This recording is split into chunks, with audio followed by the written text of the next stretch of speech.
Okay, so traditional Hawaiian restaurant, and we are eating beef luau, right? Yeah, I have the receipt here because I don't know the words. And this is poi, which is like mashed potatoes but without potatoes.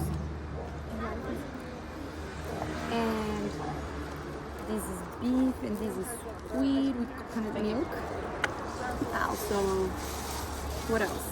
Oh, this is coconut jelly, which is not a dessert, but it's really sweet.